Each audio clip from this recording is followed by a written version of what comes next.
কার্যক্রম নিষিদ্ধ থাকায় আসন্ন নির্বাচনে আওয়ামী লীগের অংশগ্রহণ অনেকটাই অনিশ্চিত।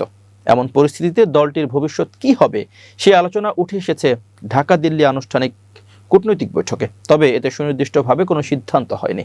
ঢাকার পক্ষ থেকে বলা হয়েছে, আওয়ামী লীগের কার্যক্রম নিষিদ্ধ থাকায় এবারের নির্বাচনে অংশ নেওয়ার সম্ভব নয়। তারা চাইলে স্বতন্ত্র প্রার্থী হতে পারেন।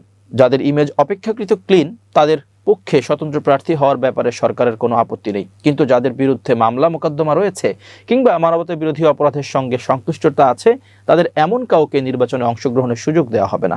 মানবতা বিরোধী অপরাধের সঙ্গে যুক্ত থাকায় গত 12ই মে এক প্রজ্ঞাপনে দলটির কার্যক্রম নিষিদ্ধ ঘোষণা করা হয়। যুক্তরাষ্ট্র সহ ইউরোপের কয়েকটি দেশের পক্ষ থেকেও আওয়ামী লীগের অংশগ্রহণ নিয়ে সরকারের সঙ্গে আনুষ্ঠানিক যোগাযোগ হয়। তাদেরকেও সরকার একই জবাব দেয়।